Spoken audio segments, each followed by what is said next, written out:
Assalamualaikum, selamat datang kembali di channel MA Tech. Buka paket sebuah HP murah yang worth it banget. Harganya udah turun, nggak ada sejuta itu udah dapat prosesor UniSoC Tiger T606 yang pasti itu paling kenceng di harga di bawah sejuta. Terus RAM-nya up to 7GB dan punya layar refresh rate 90Hz. Kira-kira ini HP apa? Pasti kalian udah banyak yang tahu sih, karena kemarin itu sempat saya posting di YouTube. Yuk kita buka.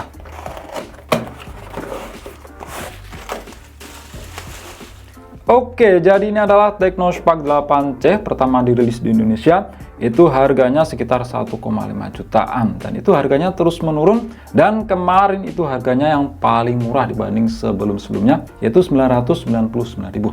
Tapi untuk sekarang saya coba cari-cari lagi, itu udah nggak nemu yang harga segitu. Mungkin setelah saya posting ya harganya jadi naik lagi. Oke, untuk tampilan boxnya seperti ini. Di bagian depan ada gambar si HP-nya, Spark 8C. ROM-nya itu 64GB plus 4GB, ini maksudnya RAM.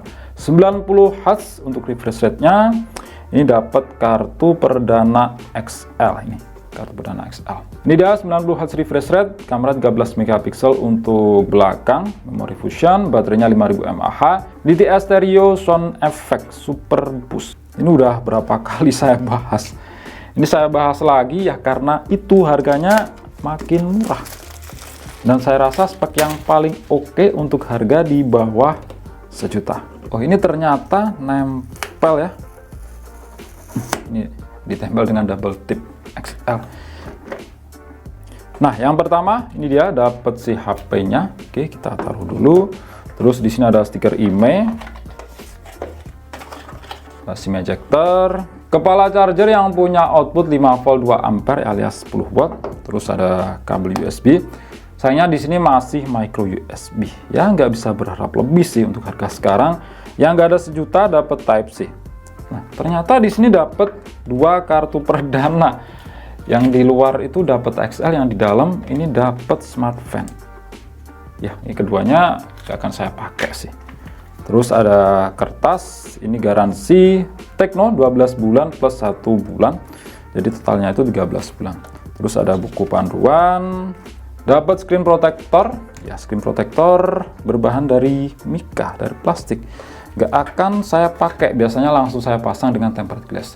Terus ini ada kartu garansi, dan yang terakhir dapat silikon case. Nah, saya lebih suka dapat silikon case kayak gini dibanding hard case, karena kalau hard case itu kalau keseringan lepas pasang bakal ngerusak back covernya, itu bakal baret. Oke, ini kita rapiin dulu. Dan kita lihat di HP-nya Tecno Spark 8C. Ini kita lepas aja ya stiker IMEI-nya, biar kelihatan lebih clean. Ini ada tulisan gede stop at notching Tecno Spark. Untuk warnanya ini warna cyan ya. Ini hijau agak kebiruan. Nah, untuk model kameranya ini housingnya itu menjadi satu dengan sensor media sidik jari warna hitam, tapi nggak sepenuhnya hitam sih. Dan di sini untuk bahasa desainnya memang khas HP kelas entry di waktu itu ya, yang nggak ada frame-nya. Jadi back covernya ini langsung tersambung ke samping. Oke, kita cek dari sisi per sisi. Di samping kanan ada tombol power, di atasnya ada tombol pengatur volume. Di sisi atas kosong aja, di sisi kiri ada slot SIM. Coba kita lihat. Nah, di sini punya tipe triple slot, bukan hybrid. Lanjut di sisi bawah ada lubang jack audio 3,5 mm, lubang untuk mikrofon, port micro USB, dan lubang untuk speaker. Di bagian belakang ada sensor media sidik jari, dual kamera. Ini yang paling bawah, ini bukan kamera, cuma tulisan AI, dan LED flash. Kemudian di bagian depan di sini, tadi untuk screen protectornya harus pasang sendiri ya, nggak langsung tertempel. Di atas layar ada kamera, lubang untuk earpiece, dan LED flash untuk kamera depan. Yuk lanjut, kita nyalakan.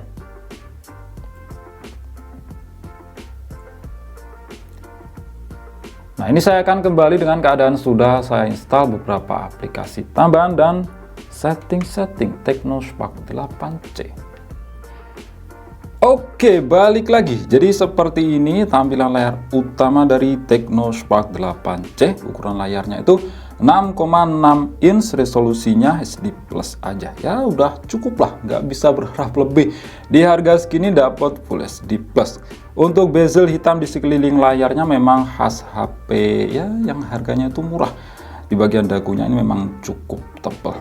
Kita cek di setelan ponsel saya. Ini dia pakai iOS versi 7.6.0.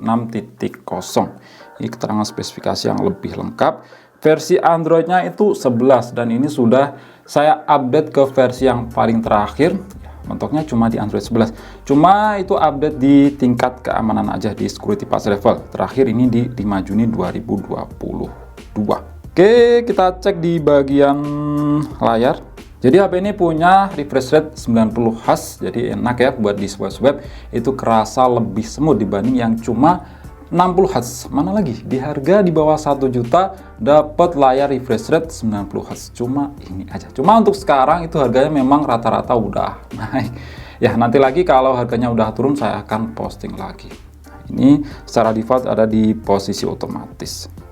Terus kita cek di penyimpanan. Di sini ada fitur yang namanya Fusion Memory atau Virtual RAM. Itu bisa ditambah sampai 3 GB. Jadi totalnya itu 7 GB. Tapi fitur ini menurut saya cuma gimmick aja. Di performa itu nggak begitu pengaruh. Kemudian kita cek di aplikasi yang sudah saya install, ini sedikit aja videonya, cuma lebih ke unboxing dan sedikit coba-coba. Nanti kita coba untuk bermain game Mobile Legends, kira-kira masih enak apa enggak. Nah, untuk SoC di sini pakai UniSoC Tiger T606 octa-core 1,6 GHz, fabrikasi 12 nanometer, dan GPU itu pakai Mali G57 MP1. Jelas ya, di harga di bawah sejuta ini tuh nggak ada lawan. Rata-rata itu masih pakai UniSoC SC9863A yang disitu masih pakai 28 nanometer. Dan belum punya Cortex yang kenceng A7 series ya, itu masih A55. Sedangkan di UniSoC T606 itu ada Cortex A75-nya. Terus masuk ke screen, ini dia resolusinya 1612 x 720 atau HD Plus. Penyimpanan RAM-nya 4 GB, ROM dari 64 GB yang bisa kita pakai itu sekitar 50 GB.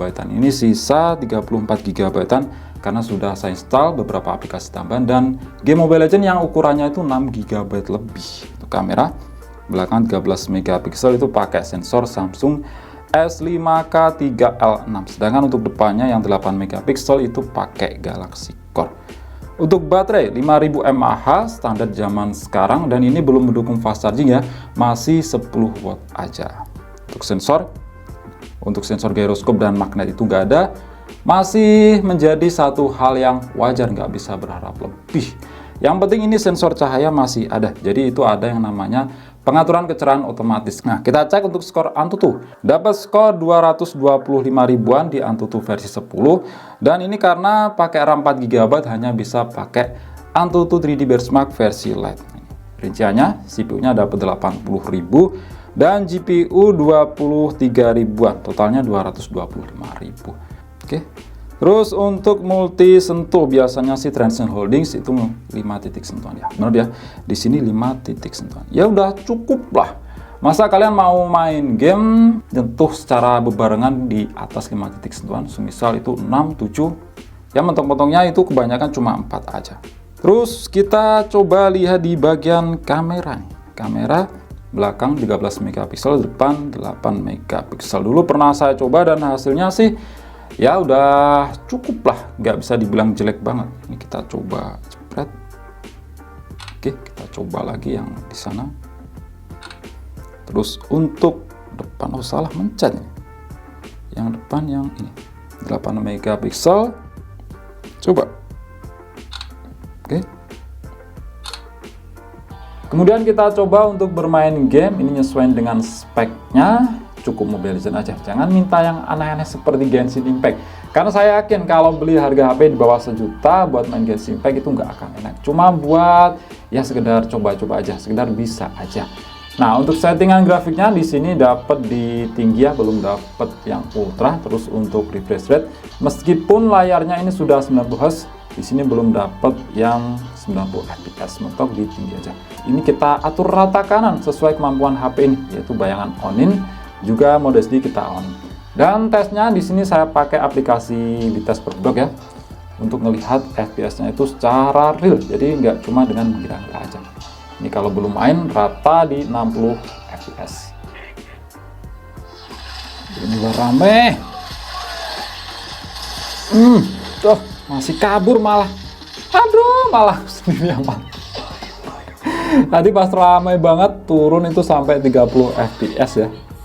Tapi di sini tuh sering banget, malah sering di sekitar 55 fps ke atas. Kalau untuk kontrolnya sih di sini malah lebih enak dibanding Redmi 10C ini. Yang itu kerasa delay parah.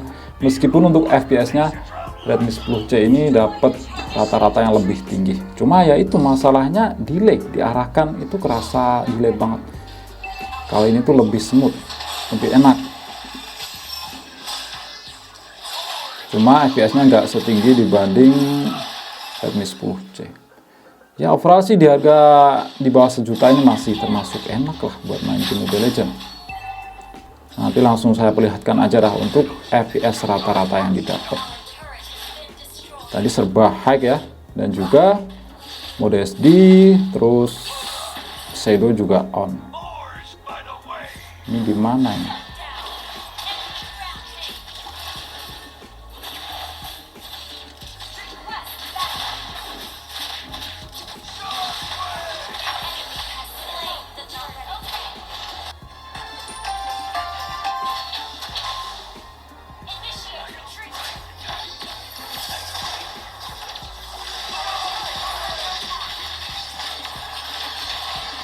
Mati kau batang.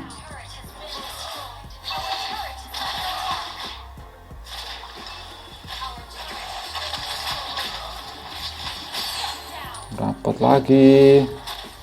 Nah, di sini dapat FPS rata-rata 58,7 fps ya. Sering sih dapat di 60 fps, tapi juga nggak jarang itu drop. Kalian bisa lihat sendiri grafiknya. Overall sih di settingan tadi serba high, mode SD on, terus shadow on. Di harga HP di bawah sejuta, menurut saya ini tuh yang paling lancar di settingan seperti itu. Apalagi ini kalau di setting grafis di bawahnya ya, semisal sedang atau smooth, itu pasti bakal lebih lancar lagi. Oke, mungkin itu aja sih ya untuk video kali ini, unboxing dan sedikit ya coba-coba dari Tecnospark 8C. Di sini saya lebih ke memperlihatkan bahwa ini loh HP-nya harganya udah turun dengan harga yang murah, dapat spek yang paling mantap di harga sekelasnya. Dan menurut kalian gimana dengan harga ya, untuk sekarang sih udah 1 juta lebih. Nantinya kalau harganya udah turun, saya akan posting lagi. Ini cuma dapat 999.000. Udah dapat UniSoC Tiger T606 yang paling kenceng ya di harga di bawah sejuta. Dan layarnya ini juga punya refresh rate 90 Hz. Jadi kalau dioperasikan itu memang kerasa smooth dibanding yang cuma 60 Hz aja. Oke, itu aja. Klik like jika kalian suka dan share jika kalian rasa video ini bermanfaat. Kita jumpa di video selanjutnya dan wassalamualaikum warahmatullahi wabarakatuh.